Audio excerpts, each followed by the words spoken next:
O que você tem para dizer a respeito da pessoa que está ao seu lado?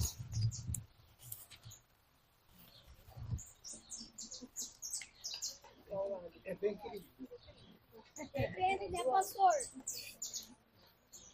Depende do que, Otávio? Depende do qual lado? Do Guilherme. Sim, mas o Guilherme? O que tu tem para falar do Guilherme? Um grande homem. É grande mesmo. Isso. Então ele não é só um homem grande, ele é um grande homem mesmo. Isso aí. Não, ele é em corpo também. Mas em Jesus também. Amém. Amém. Quais são as melhores coisas que você tem a dizer a respeito da pessoa que está ao seu lado? Eu não vou ficar perguntando para todo mundo, né? Senão vou ficar só nisso aqui.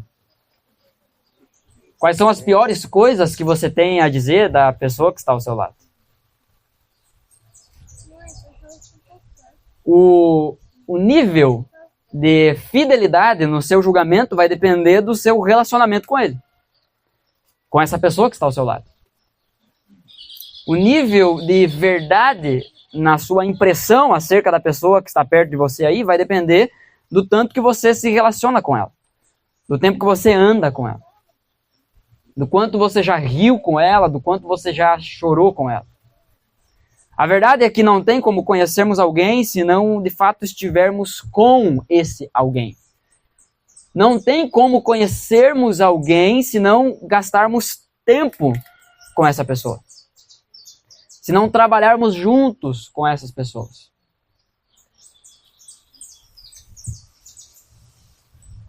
O texto base do sermão de hoje é o versículo 10 ao versículo 14. Então por que eu li todo o texto desde o versículo 1? Para a gente lembrar do contexto que isso está sendo dito. Do quão glorioso esse texto é. Eu lembro que a Nelly me incomoda sempre quando eu digo assim, ó, abram suas Bíblias, por exemplo, aqui, João capítulo 1, versículo 10. Não, vamos ler desde o 1. Porque sempre é importante. Sempre é importante entender o todo. Muitas vezes nós vamos a Jesus querendo conhecê-lo, querendo saber as melhores coisas a respeito dele. Querendo saber o quão grande foi esse homem Jesus encarnado. Mas não gastamos tempo com ele. Som. Que morreu.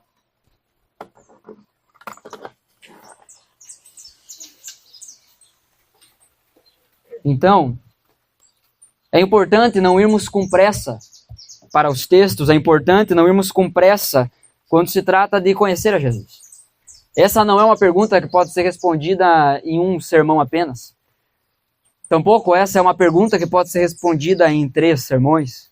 Essa não é uma pergunta que pode ser respondida em 1000 sermões. Porque quanto mais nós nos relacionamos com ele, mais nós temos para conhecer dele. Bom, o que nós faremos essa manhã é tentar arranhar um pouquinho mais sobre a grandiosidade do nosso Senhor. Antes de entrarmos no texto e fazermos as considerações, eu quero dizer que se você está no sol, agora é um bom momento para você, quem sabe, apertar um pouquinho para cá e ir para a sombra. Tem alguém que quer trocar de lugar? Que daí dá para o restante apertar um pouquinho mais. Tem gente, seu Emir, Dona Elci, vocês estão fazendo a fotossíntese legal aí? Vocês querem ir para a sombra? Tá bom? Então tá, é 1h10 no máximo aqui. Então, tô dando a chance. Bom, qualquer coisa, os irmãos têm a liberdade para levantar e trocar de lugar, tá bom? Vamos lá. Eu quero fazer 3 considerações com vocês acerca desse texto. E a primeira consideração está no versículo 10 e 11. Lembrando que nós estamos respondendo a pergunta: quem é Jesus? Algumas pessoas respondem isso de uma maneira bem tradicional. Tradicional eu digo porque é a resposta talvez mais conhecida de todas.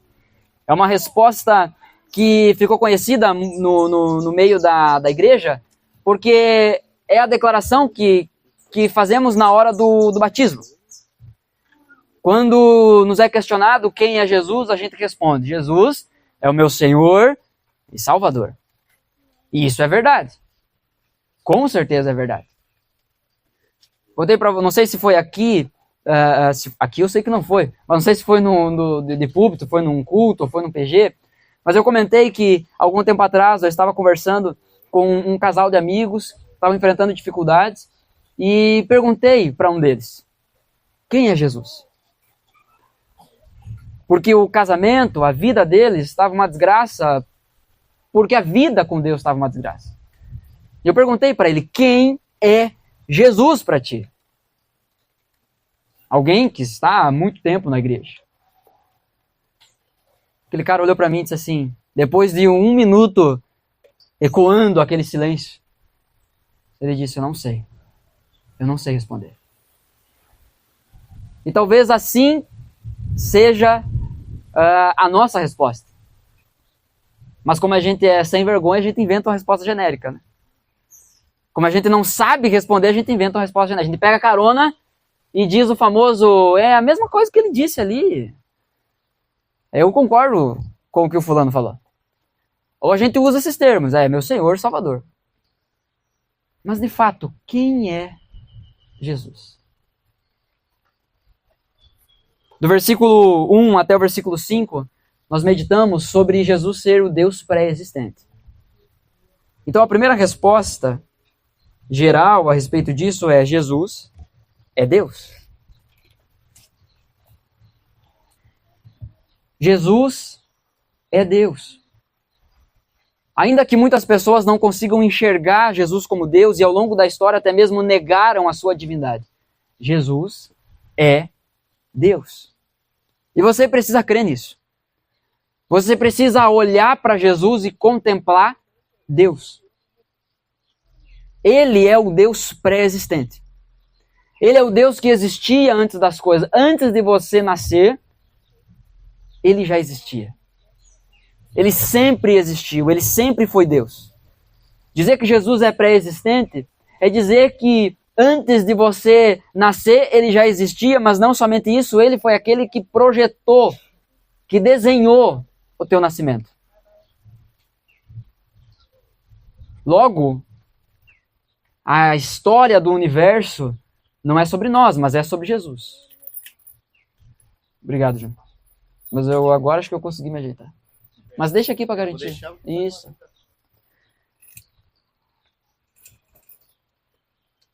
Mas hoje eu quero fazer 3 considerações então. Primeiro, Jesus é Deus.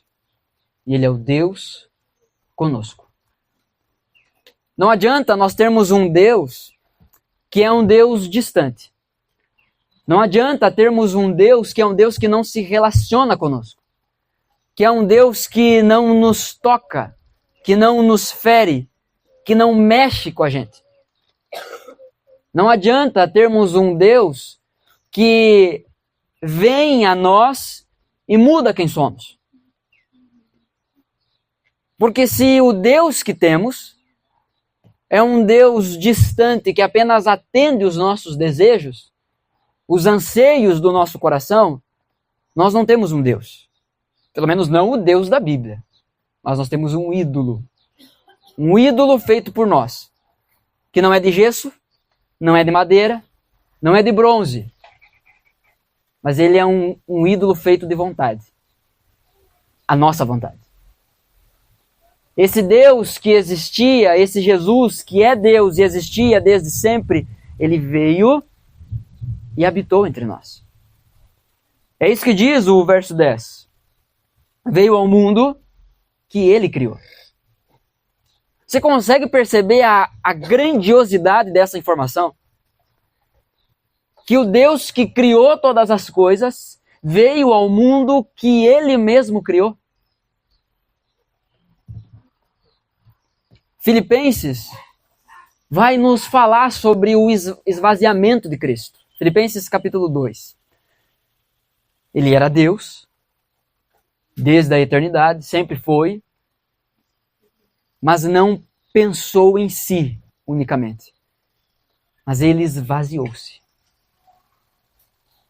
E esvaziou-se, e esvaziou-se, e esvaziou-se até tomar a forma de servo, até ser humano, como eu e você.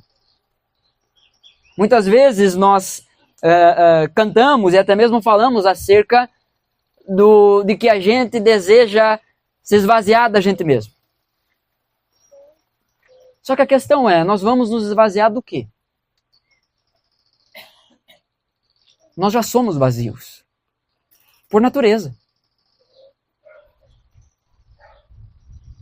Nós entendemos do versículo 1 ao versículo 5 de João 1, que Jesus é o Deus pré-existente, ele estava no princípio, ele é o agente e ele é a luz, aquele que dá vida a todos.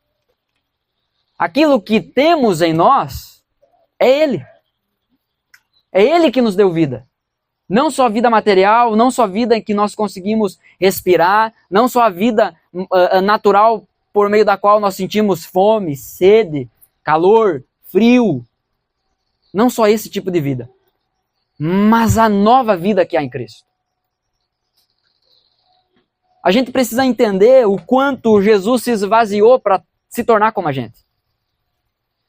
Ele não deixou de ser Deus enquanto encarnado, enquanto esteve aqui na Terra. Ele não deixou de ser Deus.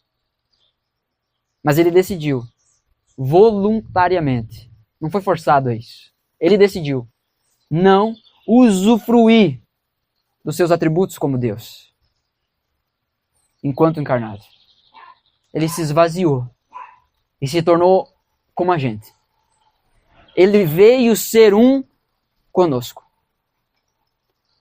Nós temos uma certa facilidade para crer que Jesus é Deus, o eterno, pré-existente, que ele é poderoso, que ele criou todas as coisas, que foi ele que deu a vida a todas as coisas. Mas nós temos dificuldade em assimilar que esse Deus que criou todas as coisas, que enche todas as coisas, é o Deus que veio ser um conosco. É um Deus que veio habitar conosco. É um Deus que veio pisar o chão que ele criou. Veio lidar com a nossa sujeira. Veio lidar com as nossas humilhações. Veio ao mundo que ele criou. Mas o mundo não o reconheceu. Diante da grandiosidade da informação que esse Deus veio ao mundo que ele criou, nós temos um contraste, que esse mundo não o reconheceu. Esse mundo olhou para Jesus e não creu que ele era o Messias. Não creu que Jesus é Deus. Não creu que ele era o Salvador. Você consegue mensurar o tamanho dessa ofensa? Aquele que deveria merecer todo o reconhecimento, aquele que merecia, que é digno de toda honra, de toda glória, de todo respeito, de todos os afetos serem rendidos a ele e entregues a ele, ocupava o lugar de mais alta honra junto com o Pai. E ele veio a nós e foi tratado como um qualquer. Um qualquer somos nós. Mas não poucas vezes nós enfrentamos crises de identidade. Não poucas vezes nós criamos expectativas de como deveríamos ser tratados pelas pessoas. Às vezes você passa por alguém na rua e você cumprimenta a pessoa e a pessoa não te cumprimenta de volta, porque ela não te reconheceu. Ou às vezes você entra dentro de uma loja do comércio ou no supermercado e você chega e conversa com o funcionário, continuando o papo que você tinha iniciado a última vez que você esteve lá. Só que passou mais 1000 pessoas conversando com aquele funcionário. E você chega lá achando que ele vai lembrar de você, porque você foi um cliente especial.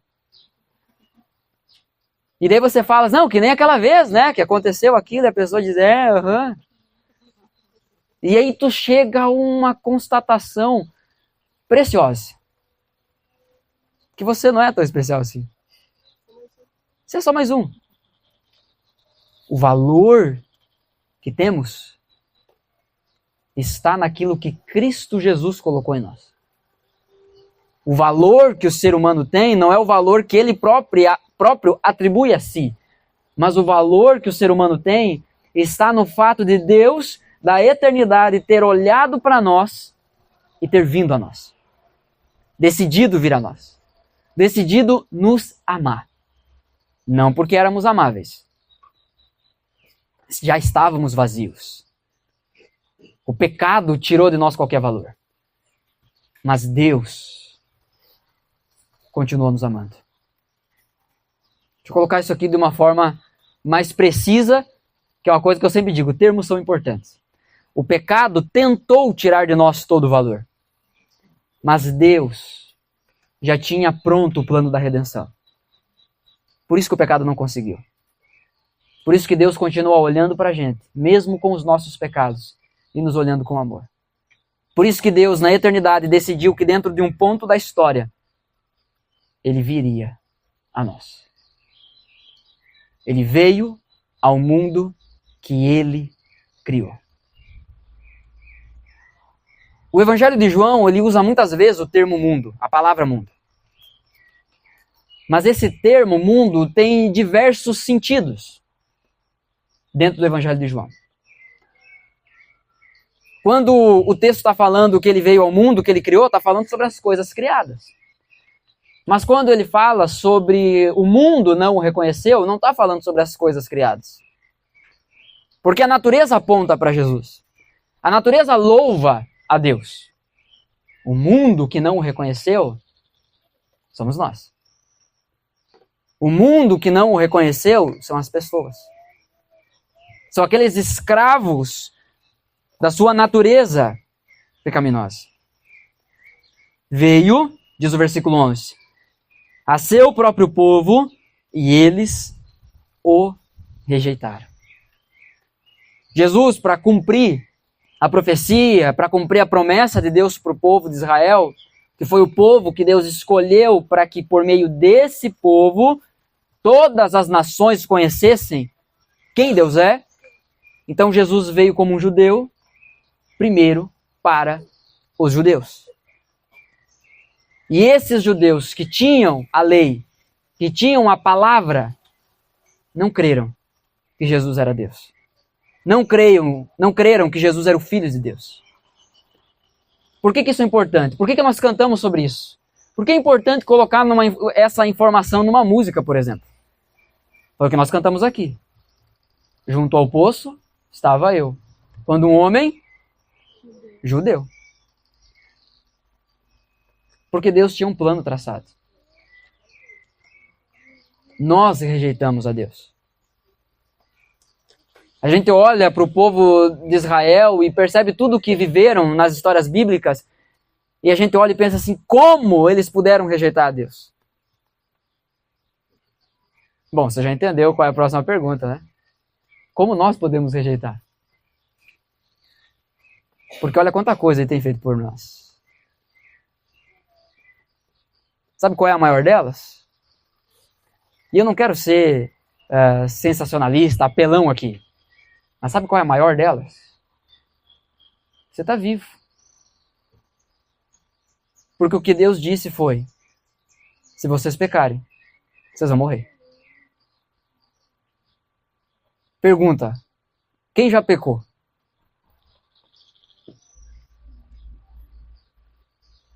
Não, continua com a mão levantada aí, que vergonha é essa? Dá uma olhadinha aí pro lado, dá uma olhadinha pro lado, ó, um monte de pecador, ó, tudo. Continua com a mão levantada. Você não cansa de pecar? Vai cansar logo de baixar a mão? Sabe, nós pecamos. Pode baixar. Nós pecamos. Mas nós estamos vivos. Esse é o maior presente que Jesus poderia nos dar. Ele tem um plano de salvação para nós. E é por isso que ele veio a nós. A questão é que muitos o rejeitam. E talvez você tenha vivido em rejeição a Deus. Você consegue levantar a mão aqui? É verdade, somos todos pecadores, ó. Aquele lá é mais. Não. Você consegue fazer isso. Mas como que você lida com isso em seu coração? Como você lida com isso? Como você lida com a seriedade desse assunto? Porque o pecado é tão sério, que uma série de leis não pode resolver o problema. O pecado é tão sério, mas tão sério, que uma série de milagres não pode resolver o problema. O pecado é tão sério, que não adiantou Deus enviar homens para falar em seu nome. Não adiantou Deus enviar profetas. Não adiantou Deus levantar juízes. Não adiantou Deus levantar uma infinitude de homens e mulheres de Deus. Porque o povo continuou rejeitando a Deus. Porque nós continuamos rejeitando a Deus. Porque o mundo continua rejeitando a Deus. Isso é tão sério que o próprio Deus veio a nós. O próprio Deus veio para resolver o problema. O pecado é tão sério, mas tão sério, é tão grave, é tão sujo, é tão espúrio, que Deus teve que morrer. Que Ele teve que pisar nesse chão sujo. Que Ele teve que vir e se fazer um de nós para nos salvar. Para nos resgatar do nosso lamaçal de pecado. Então, irmãos, não adianta a gente levantar a mão e achar graça nisso. Mas é de fato sondar o nosso coração e perceber se fomos encontrados pela graça. E aqui eu quero usar a oratória de João, o discurso de João. Ele usa mundo com 2 palavras, eu usei graça aqui com 2 sentidos também. Não adianta a gente achar engraçado isso. Não adianta a gente fazer piada com isso. O bom é que é todo mundo farinha do mesmo saco, substância do mesmo pó. Mas a gente precisa ser encontrado pela graça de Jesus. A graça que não somente perdoa pecado, mas que ensina a viver de uma maneira que agrada a Deus. Ele veio a nós por isso. O Deus que criou o mundo veio a nós para ser tentado. A tentação de Jesus, obviamente, não foi igual a nós. Qual foi a tentação que Jesus sofreu? Quem de nós seria tentado, ao estar com fome, olhar para uma pedra e dizer: pedra, vira pão? Quem de nós teria essa brilhante ideia? Acredito que a gente pensa: Deus, manda comida. Manda alguém, me ajuda a sair daqui. A tentação de Jesus não foi igual a nós. Quem de nós, sem conhecer a Escritura, sem conhecer essas histórias, teria a ideia de olhar de cima de um grande monte e pensar assim: vou me atirar daqui. E eu vou pedir para Deus mandar os anjos dele, só para ver, só para testar uma coisa aqui. Nenhum de nós. A tentação de Jesus não foi igual a nós.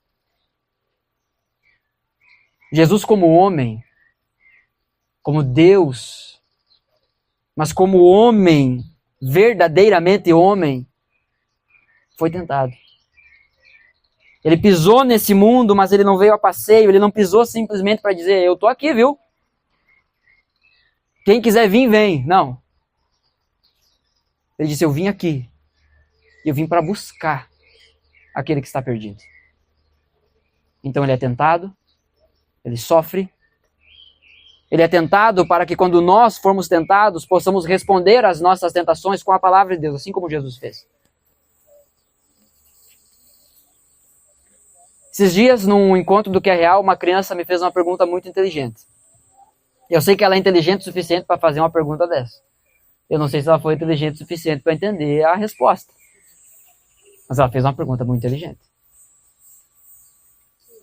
Ela perguntou sobre como foi a batalha de Jesus com Satanás.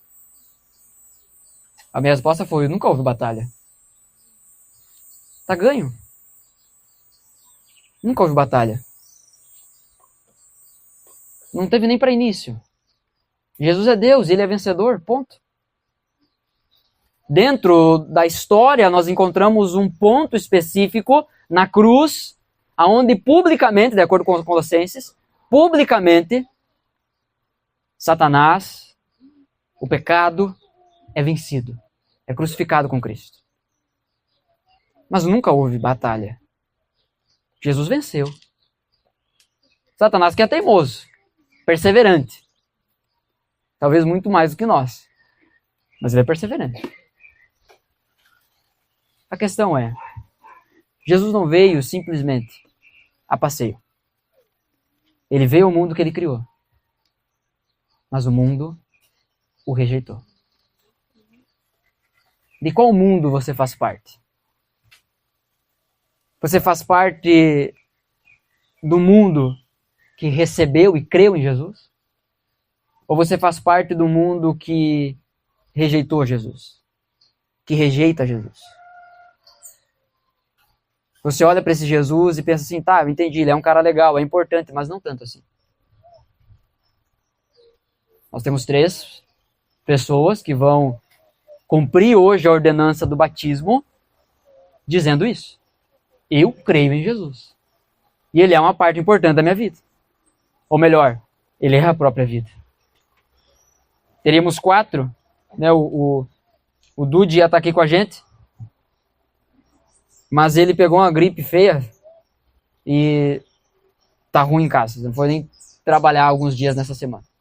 Então, próximo batismo, o Dude vai estar aí com a gente. Teve algumas pessoas me perguntando, então eu já vou falar aqui para ficar claro para todo mundo daí.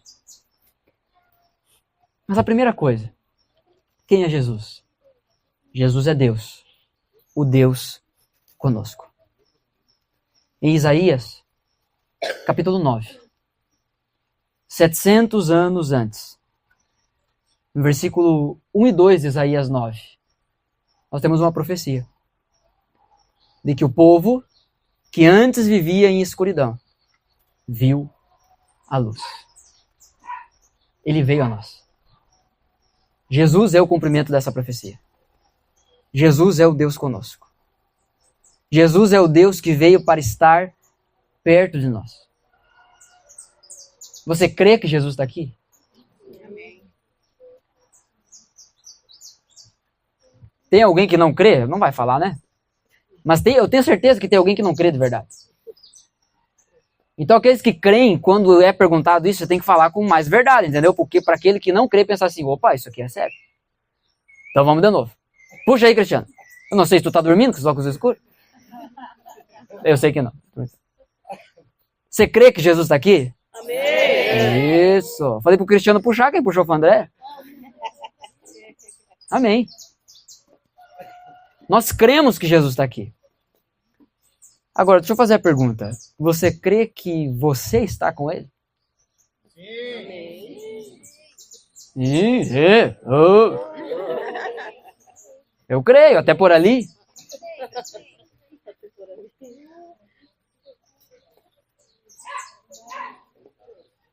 Primeiro lugar, Jesus é Deus, o Deus conosco. Segundo, Jesus é Deus, o Deus Salvador. Olha o que diz os versículos 12 e 13. Mas, glória a Deus pelos mas da Bíblia. Mas, diz o versículo 12. Então ele veio para o mundo rejeitou. Mas, a todos que creram nele e o aceitaram, ele deu o direito de se tornarem. Estes não nasceram segundo a ordem natural, nem como resultado da paixão ou da vontade humana, mas nasceram de Deus. Ele é o nosso Deus Salvador. Não existe salvação fora de Cristo. Meu irmão, quem é Jesus? Minha irmã, quem é Jesus? Jesus é Deus. E Ele é o Deus conosco. Mas Ele também é o Deus em nós. Ele é o Deus com, mas Ele também é o Deus em. Ele é aquele que veio para nos salvar. E Ele não veio nos salvar como quem dá uma ajuda. Ele não veio nos salvar como quem pega pela mão e diz assim, ó, viu, vem que eu vou te mostrar o caminho. Não é simplesmente isso. Faz parte, mas não simplesmente isso. Mas ele é aquele que vem para nos salvar de uma forma que ele entra em nós. Que ele assume o controle. Entenda, o Deus Salvador não veio te ajudar a ser salvo. O Deus Salvador não veio te ajudar a encontrar o caminho. O Deus Salvador não veio te ajudar a encontrar a vida. O Deus Salvador, Jesus, ele veio para dizer, eu sou o caminho. Eu sou a verdade. Eu sou a vida. O Deus Salvador veio dizer, eu venho, eu cumpro o meu propósito, eu vou para a cruz e eu vou ressuscitar e vou mandar o Espírito Santo. Para que por meio do Espírito Santo eu esteja em vocês.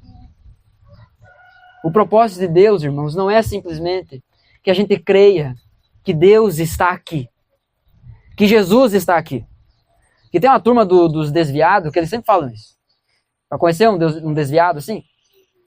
Que eles dizem assim, não, eu não estou congregando hoje, faz tempo que eu não vou na igreja, eu não leio a Bíblia, eu não oro, mas eu sei que Deus está sempre comigo.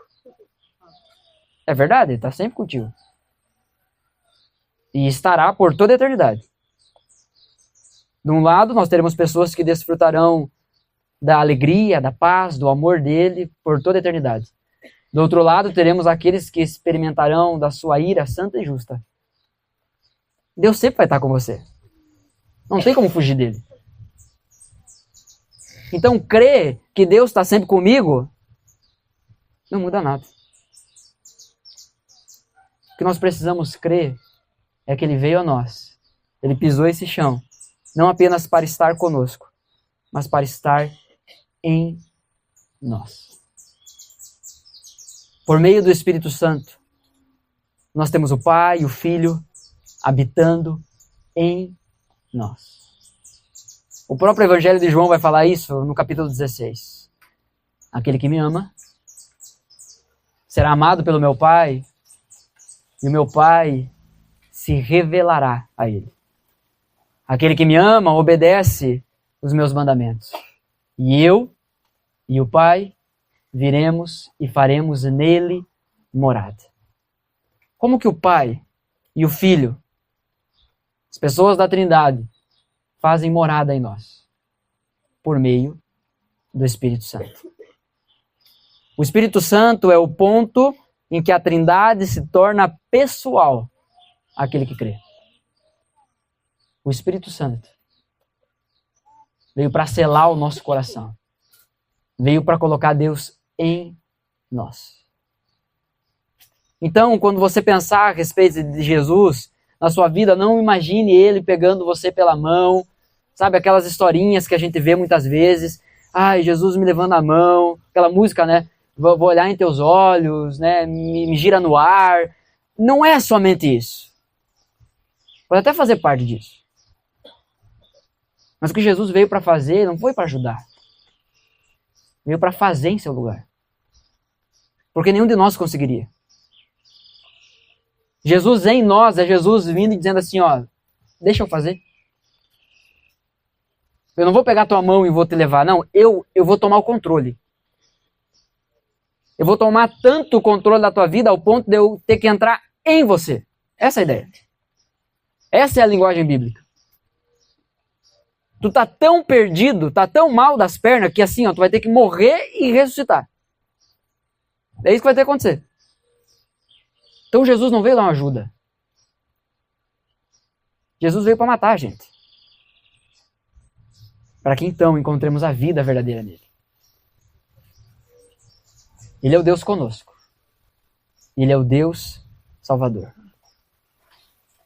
Você percebe o texto dizendo, esses que creram nele não nasceram segundo a vontade da carne.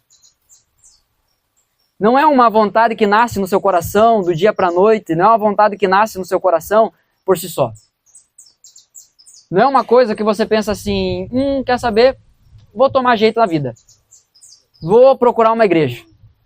Aí a gente chega na igreja, a gente ouve o evangelho, e a gente assim, escuta alguém falando assim, quem quer aceitar Jesus? Você levanta a mão, eu quero. E aí você sai dali crente. E convicto. De que porque você decidiu, você mudou de vida.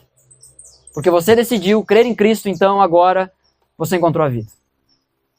Só que o que o texto está dizendo é que esses que creram, não creram segundo uma vontade humana. Que esses que nasceram, não nasceram segundo paixões humanas. Mas eles nasceram segundo a vontade de Deus. O versículo 12 diz que a todos que o receberam, creram. A NVT traz o termo o aceitaram. Mas esse aceitar aqui é como quem recebe algo e diz muito obrigado. Não é como uma possibilidade de negar. Mas é crer de fato. É acolher a mensagem no coração. Então Jesus não veio para nos salvar como quem ajuda a gente a encontrar o caminho. Jesus veio para entrar em nós e nos guiar por esse caminho. Nos levar de fato por esse caminho. Porque foi Ele que começou a boa obra e é Ele que vai completar a boa obra em nós. A revelação que nós temos de Jesus em Apocalipse é que Ele é o início e o fim. Ele é o alfa e o ômega. Jesus é o Deus Salvador. Você crê nisso? Porque não adianta você crer que Jesus é o Deus conosco, uma pessoa dentro da história. Afinal, a história testifica acerca dele. Nós estamos no ano 2024 DC, depois de Cristo. A história testifica acerca dele. Não adianta você crer que Jesus veio e marcou a história. Se você não crê que esse Jesus veio para marcar a sua história. Então Jesus é Deus, o Deus conosco. E Jesus é Deus, o Deus Salvador. Se há no seu coração o desejo de buscar a Jesus, se há no seu coração o desejo de conhecer mais sobre Deus, é o próprio Deus, é o próprio Jesus atraindo você para isso. Não pense que isso é um desejo que vem do nada. Parece ser do nada. Mas à medida que você vai compreendendo e experimentando cada vez mais de Deus, você vai percebendo que Ele estava de olho em você há muito e muito tempo. Sabe por que você não morreu naquele acidente? Porque Jesus estava de olho em você. Sabe por que você não sofreu um acidente? Porque Jesus estava de olho em você. Sabe por que você recebeu aquela cura? Porque Jesus estava de olho em você. Agora, sabe por que você sofreu aquele acidente? É porque Jesus estava de olho em você. Sabe por que você não foi curado? É porque Jesus está de olho em você. A verdade, irmãos, é quanto mais a gente descobre e conhece quem Deus é, mais nós percebemos que Ele já estava de olho em nós há muito tempo. Você pode ter 20, você pode ter 30, você pode ter 40 anos. Mas Jesus já estava de olho em você muito antes de você olhar para Ele. Ele é a luz. E os nossos olhos são atraídos pela luz. Se você estiver em qualquer lugar e alguém acender uma luz, a primeira coisa que você faz é isso aqui. É o reflexo. É por isso que Jesus traz para si essa ilustração. Eu sou a luz do mundo. É por isso que o próprio Jesus diz que quando o Filho do Homem for levantado, Ele vai atrair para si todas as pessoas. Nós somos atraídos por Ele. Você tem sido atraído por Ele. Para você entender que Ele não é só o Deus conosco, mas Ele quer ser o teu Deus Salvador. Amém? Quem é Jesus? Jesus é Deus. Jesus é o Deus pré-existente. Jesus é o Deus conosco. Jesus é o Deus Salvador. E por fim, Jesus é o Deus glorioso. Olha o que diz o versículo 14. Assim, a palavra se tornou ser humano, carne e osso, e habitou entre nós. Ele era cheio de graça e de verdade.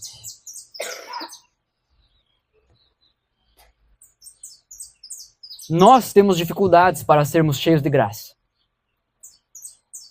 Nós precisamos buscar todos os dias o relacionamento com Deus para que a graça de Deus, que é um atributo comunicável, flua através de nós, se manifeste na nossa vida e através da nossa vida cada vez mais.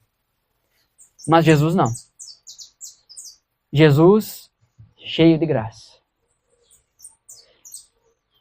Nós cantamos aqui sobre o encontro de Jesus com a mulher samaritana. Esse é um texto de João capítulo 6, muito importante na história. Porque é a primeira vez que Jesus se revela como Deus, como Messias.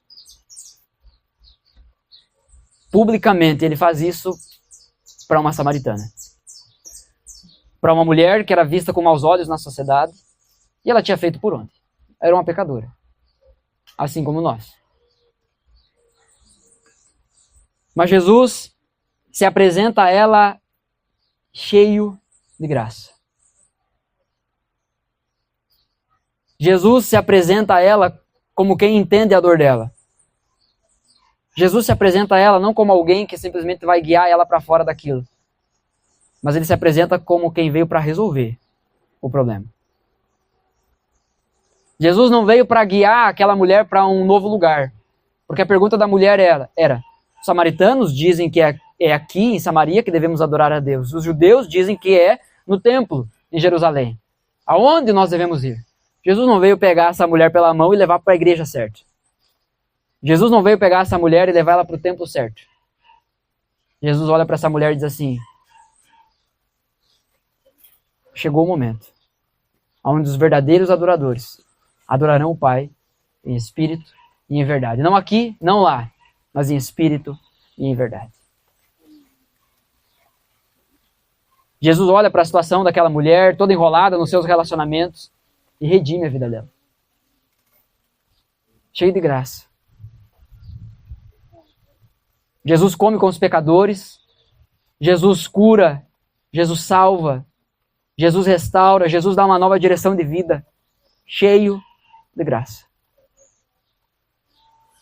Jesus caminha 3 anos e meio com os seus discípulos, sabendo que todos iriam abandoná-lo. Inclusive um seria o cara que iria vendê-lo por 30 moedas de prata. Quanto vale Jesus?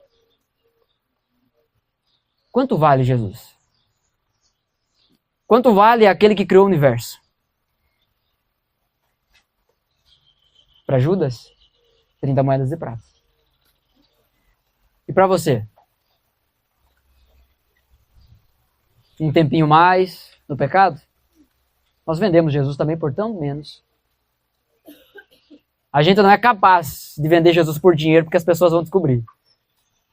Mas a gente vende o nosso relacionamento com Jesus de outras maneiras que a gente jura que ninguém está vendo.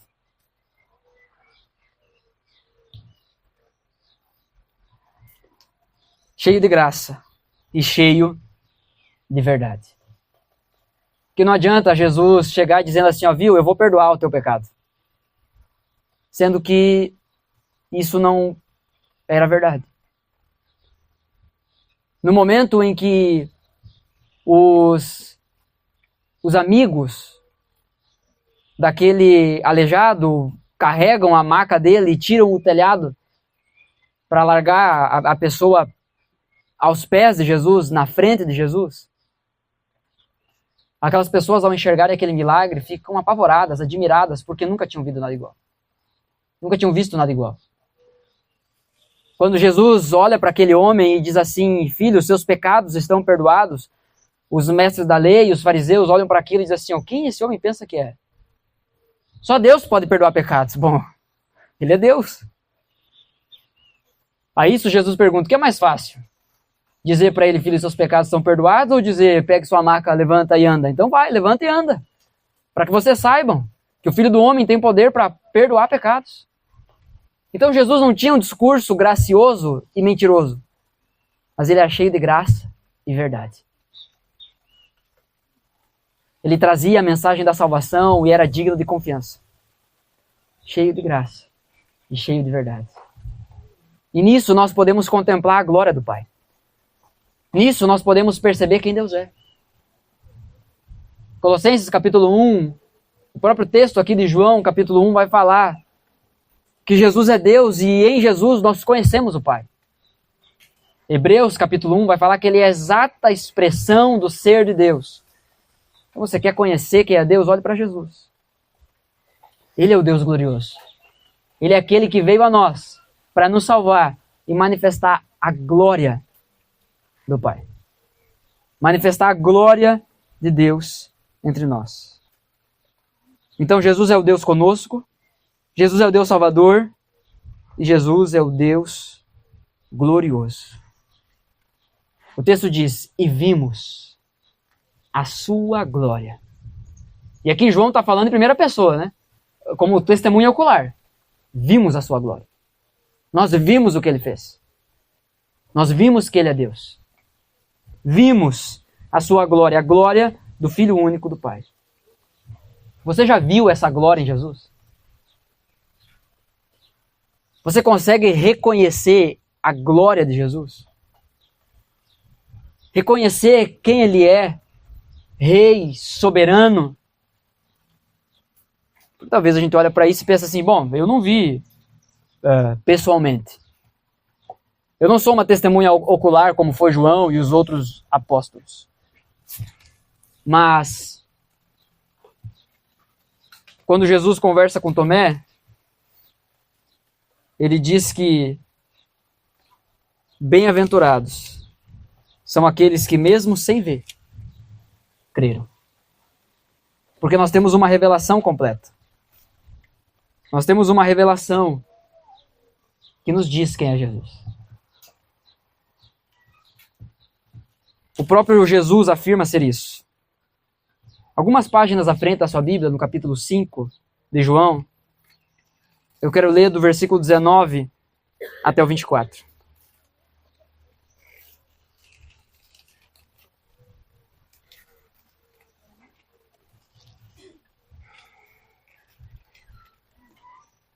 Jesus respondeu: eu lhes digo a verdade. O filho não pode fazer coisa alguma por sua própria conta. Ele faz apenas o que vê o pai fazer. Aquilo que o pai faz, o filho também faz. Na verdade, o pai lhes mostrará obras ainda maiores que estas, para que vocês fiquem admirados. Pois assim como o pai dá vida àqueles que ele ressuscita dos mortos, também o filho dá vida a quem ele quer. Além disso, o pai não julga ninguém, mas deu ao filho a autoridade absoluta para julgar, para que todos honrem o filho como honram o pai. Quem não honra o filho, certamente não honra o pai que o enviou. Eu lhes digo a verdade. Quem ouve a minha mensagem e crê naquele que me enviou, tem a vida eterna. Jamais será condenado, mas já passou da morte para a vida. Como que nós vemos a glória de Jesus?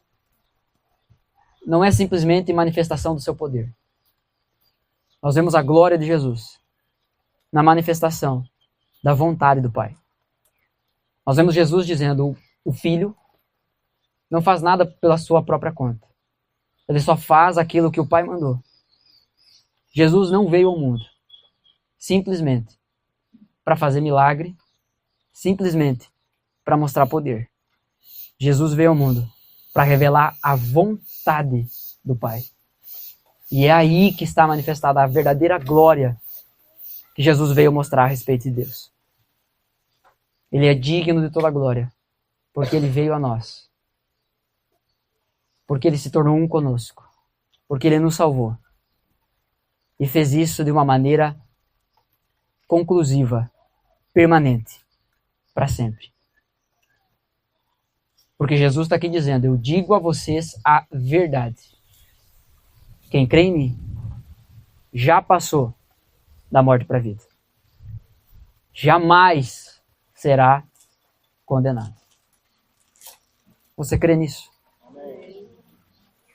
Então, tendo tudo isso em mente, a expressão eu creio em Jesus como meu Senhor e meu Salvador, ela fica cheia de significado e não fica vazia.